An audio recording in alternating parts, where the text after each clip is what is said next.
हम डिस्कस कर रहे थे लॉगरिदम, लॉज ऑफ लॉगरिदम। तो first law log m into n is equal to log m plus log n। Second law log m upon n, m divided by n is equal to log m minus log n। And third law log m raise to power n is equal to n log m। तो first law हमने कल prove किया था। Second के लिए भी मैंने बोला था कि आपने सेम तरीके से करना है, अपने आप यहाँ पे माइनस आ जाएगा।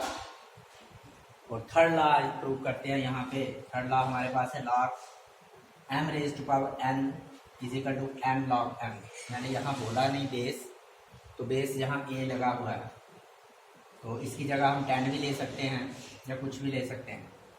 तो यहाँ क्या करना है आपने, उसी तरह से कल की तरह, कल हमारे पास लॉग m और लॉग n था, हमने लेट किया था x एंड y। आज सिर्फ हमारे पास है लॉग ऑफ m। तो हम लेट करेंगे let log m is equal to log m base 8 is equal to x।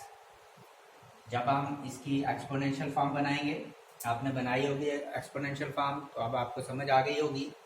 तो हमारे पास क्या आएगा, a raise to power base वही रहेगा is equal a raise to power x is equal to m। ये आ जाएगा हमारे पास। तो अब हमारे पास बन गया a raise to power x is equal to m। अब हमें चाहिए क्या, उसी तरह से जैसे कल किया था हमने, चाहिए क्या कि m raise to power n, यही लिखना है आपने, इज इक्वल टू m की जगह आपने m पुट करना है। फर्स्ट से क्या है वो a raise to power x। ये आया, किसकी जगह पुट किया हमने, m की जगह। और रेज टू पावर क्या है n, तो raise to power n, a raise to power x m की जगह लिखा और पावर n। तो आपने ये लॉ पढ़ा था, प्रॉपर्टी पढ़ी थी कि a raise to power p raise to power q, a raise to power p q, तो ये आ जाएगा a raise to power n into x या x इंटू n। तो a raise to power n x आ गया हमारे पास। इसे हम ऐसे भी लिख सकते हैं, a raise to power n x is equal to m raise to power n।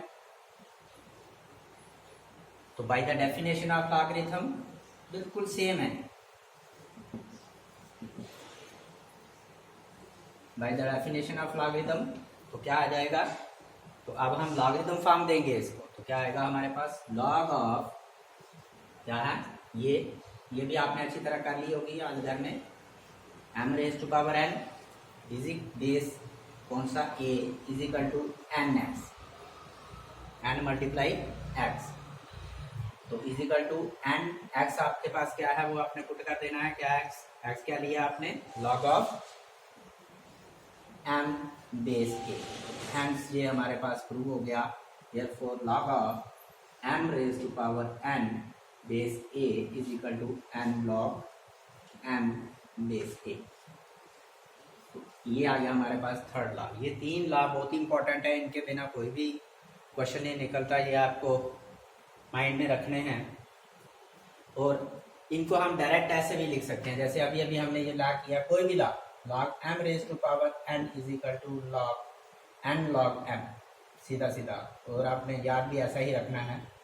तो जब यहाँ पे हमने बेस नहीं लिखा, तो इसका मतलब, क्योंकि सारी मैंने कल भी बोला था कैलकुलेशन बेस 10 के ऊपर है, तो इसका मतलब इसका बेस क्या होता है, 10 होता है।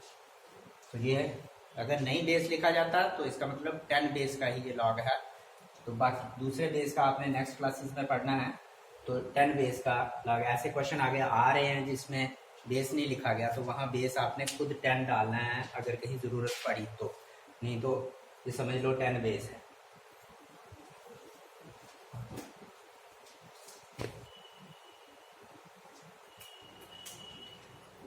तो अब थर्ड क्वेश्चन है, for any base a greater than 0, a not equal to 1, prove that log of m into n into p is equal to log m plus log n plus log p। बिल्कुल same question है जैसे first law आया हमारा, वहाँ log m into n था, यहाँ एक number और आ गया, तो वो हमने किया था log m plus log n, तो यहाँ एक नंबर और है तो लॉग प्लस लॉग p भी हो गया।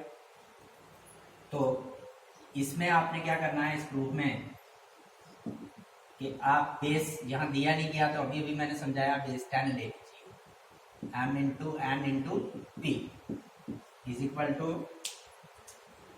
log of 10 log of m base 10 plus log of n base 10 plus log of p base 10। तो यहाँ जैसे वहाँ हमें वहाँ पे लेट किया था सिर्फ x और y, यहाँ 3 है तो z भी कर दीजिए। Let log of m base 10 is equal to x, log of n to base 10 is equal to y, and log of, वहाँ हमने ये 2 किए थे तो 2 से काम चलाया था क्योंकि 2 ही थे, यहाँ 3 करने हैं आपने। log of p base 10 is equal to z ले लीजिए और उसके बाद इसे एक्सपोनेंशियल फॉर्म बनाइए उसी तरह से, और एक्सपोनेंशियल फॉर्म तीनों की बना के आपको बन जाएगा 10 raised to power s equal to m, 10 raised to power y equal to m, 10 raised to power z equal to p। और उसके बाद आपने उस क्वेश्चन में फर्स्ट लॉ में लिखा था m इंटू n, मगर यहाँ p भी है, आपने p भी लिखना है और इनकी जगह पुट करके आप उसी तरह से डेफिनेशन ऑफ लॉग लगा के निकालोगे तो आपके पास ये आ जाएगा। तो इसका मतलब है जब मल्टीप्लिकेशन की बात आती है तो सिर्फ 2 नंबर की भी नहीं बात है, 2 से ज़्यादा जितने भी नंबर हों तो सारे उसी तरह से, जैसे m n p है तो log m plus log n plus p आ गया। अगर यहाँ एक और होता q तो m plus log n plus log p plus log q आना था। इस तरह से इसे आपने कंप्लीट करना है क्वेश्चन को उसी तरह से बिल्कुल।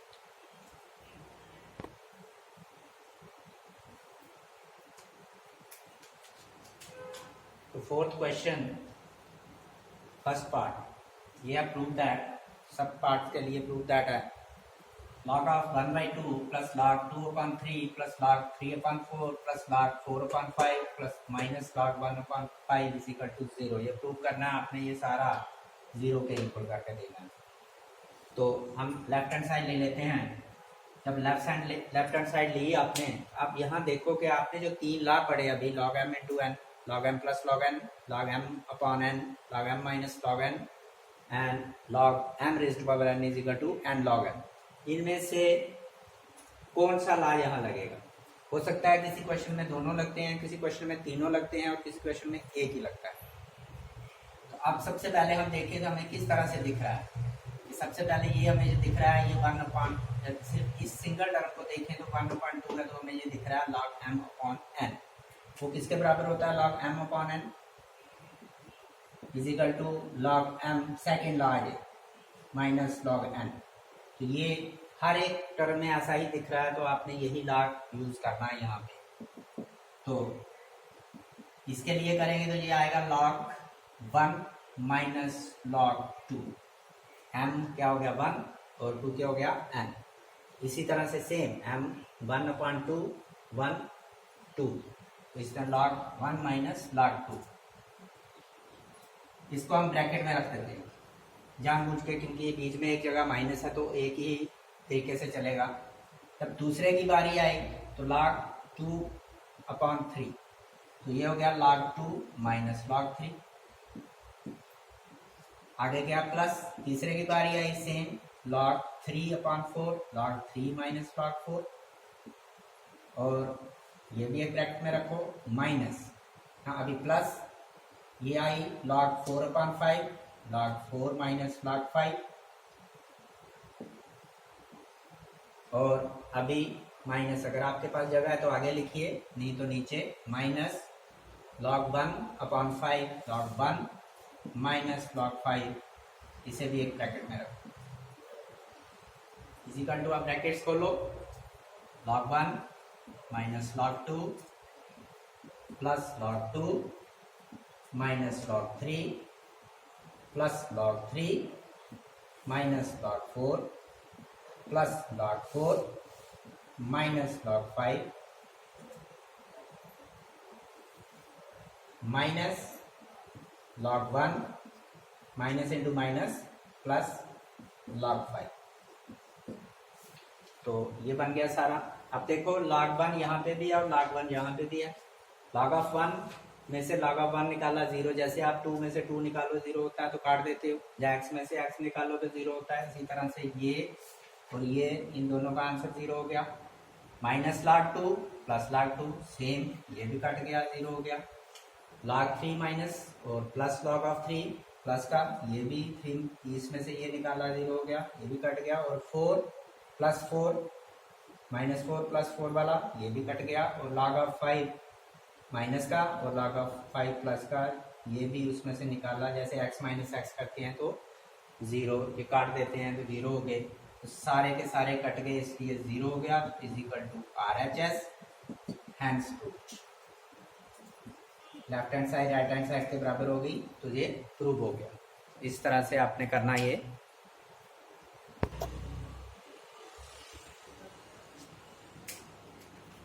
अब ले लेते हैं थर्ड पार्ट, सेकंड पार्ट आपके लिए। थर्ड पार्ट है log 50 upon log of 50 upon 147 is equal to log 2 plus log 2 log 5 minus log of 3 minus 2 log of 7। तो हम LHS ले लेते हैं, या आप RSS ले के भी कर सकते हो, दोनों में से कोई एक साइड ले लो। तो LHS लेते हैं, तो यहाँ है 50 अपॉन 147, तो आप 50 के भी फैक्टर करो और 147 के भी फैक्टर करो। जब फैक्टर करोगे ये 2 से डिवाइड होगा 25, ये 5 से डिवाइड होगा, ये आ गया हमारे पास 5। तो log ऑफ 50 की जगह हम लिखेंगे 2 × 5 × 5 अपॉन, अब इसको भी करेंगे, ये 2 से डिवाइड नहीं होगा क्योंकि इसके एंड में 7 है, 3 से डिवाइड होगा, 3 4 जार 12, 2 बचा, और 3 9 जार 27, फिर 7 7 जार 49, ये बना हमारे पास 3 × 7 × 7। तो इज इक्वल टू, इसे हम, ये 2 एक बार है और 5 2 बार मल्टीप्लाई हुआ, तो हम इसे एक्सपोनेंशियल फॉर्म देंगे, थोड़ा एक्सपोनेंट देंगे। तो 2 × 5 रेज़ टू पावर 2 आ गया, divided by 3 × 7 raise to power 2। अब सबसे पहले कौन सा लॉग लग रहा है, log of m upon n। तो ये log is equal to log of m minus log n। पहले हम ये लगाएंगे जैसे फर्स्ट क्वेश्चन में लगाया हमने। तो ये आ गया हमारे पास log ऑफ m, क्या है हमारे पास पूरा का पूरा 2 × 5 raise to power 2 minus log of n, क्या है हमारे पास जो डिनोमिनेटर में है 3 × 7 raise to power 2 is equal to. अब आगे देखें तो ये भी हमें log m × n की फॉर्म में दिख रहा है, और ये भी हमें log m × n की फॉर्म में दिख रहा है। तो हम अब दूसरा लॉ लगाएंगे, log m × log n, तो वो यहाँ पे लगेगा log m plus log n। तो जब वो वाला लगाएंगे तो ये आ गया log ऑफ m, क्या है यहाँ पे 2 प्लस log ऑफ ये क्या है 5 रेज़ टू पावर 2, ये आ जाएगा माइनस, ये एक ग्रुप है हमारे पास, एक टर्म है, इसे भी एक ब्रैकेट में डाल दो। और क्योंकि यहाँ माइनस है इसलिए, अगर प्लस होता तो हम चल जाते, ऐसे भी तो ठीक हो जाता। अगर माइनस के लिए यहाँ माइनस है, यहाँ डालने की जरूरत नहीं थी, मगर मैंने दोनों में डाल दी ब्रैकेट। यहाँ आएगा log ऑफ m 3 है, मतलब फर्स्ट टर्म जो है प्लस फर्स्ट नंबर, और log of 7 raise to power 2। तो ये हमने ये वाला ला लगा दिया। अब सिर्फ खोलेंगे इसे, log ऑफ 2 प्लस देख के log of 5 raise to power 2 खोलेंगे, minus log of 3 plus log of, plus नहीं, यहाँ क्या आएगा minus into plus, minus log of 7 raise to power 2। अब आप RHS देखते हैं क्या ये सेम आई है, अभी नहीं आई, थोड़ा सा फर्क है। अब यहाँ देखिए इस सेकंड टर्म में और थर्ड टर्म में अभी भी एक ला लग सकता है, तीसरा ला। इस क्वेश्चन में तीनों ला आ गए, तो तीसरा ला क्या है हमारे पास log of m raise to power n, जो अभी आज किया हमने n log m, वही लगाना है जहाँ जहाँ लगेगा।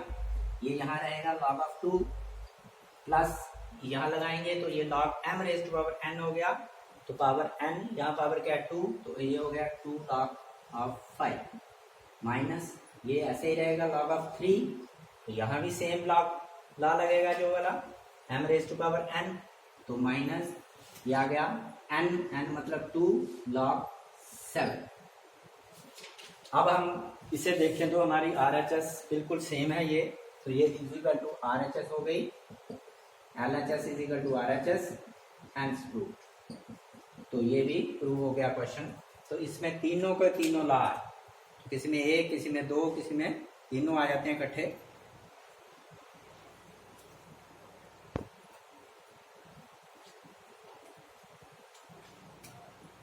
तो fourth part, log of 10 plus log of 100 plus log of 1000 plus log of 10,000 is equal to 10।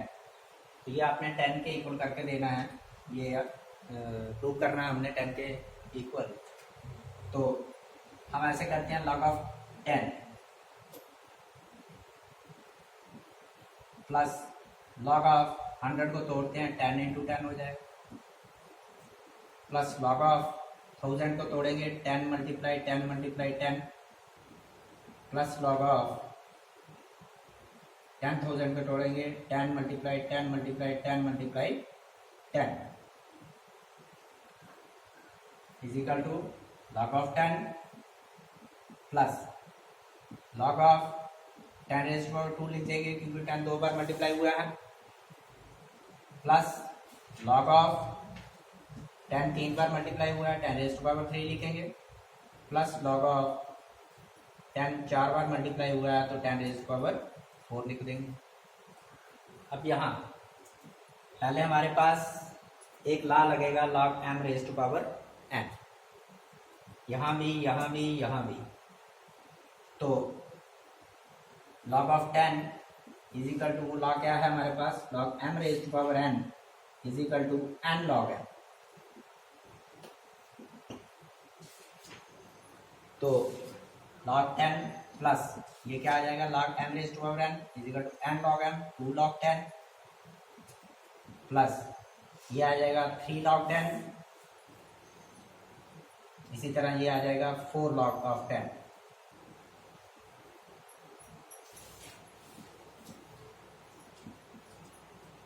तो हमने ये वाला ला लगाया। अब यहाँ देखो log 10 log 10 log 10 चारों टर्म्स में हम कॉमन निकाल सकते हैं।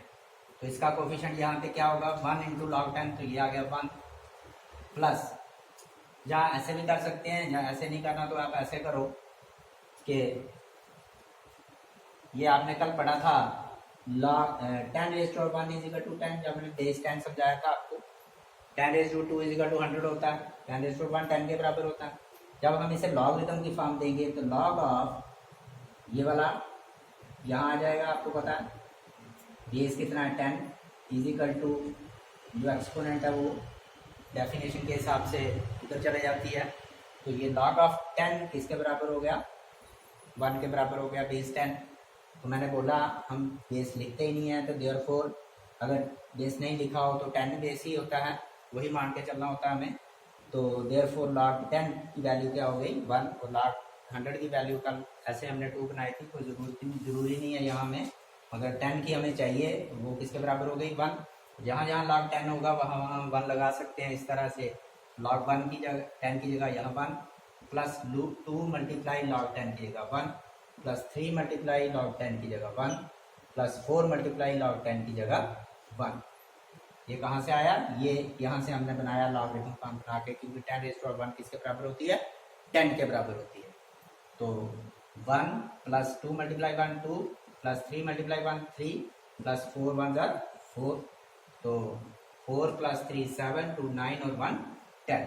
तो ये 10 के इक्वल आ गया, 10 के बराबर आ गया। तो ये हमारे पास RHS मिल गई। तो LHS is equal to RHS। तो ये हमारा प्रूव हो गया, हैंस प्रूव्ड। तो इस तरह के ये क्वेश्चन है, सिर्फ 2 पार्ट रहे हैं आपने करने हैं, वो 2 पार्ट, एक लास्ट पार्ट और एक सेकंड पार्ट। तो बिल्कुल सेम तरीके से हैं, कोशिश करनी है। छोटा सा चैप्टर टॉपिक दिया था इसमें, तो आपका ये फर्स्ट यूनिट जो है फर्स्ट चैप्टर जो था नंबर सिस्टम, वो यहाँ आज ख़त्म हो गया। तो कोई प्रॉब्लम हुई तो मुझे पूछना आप।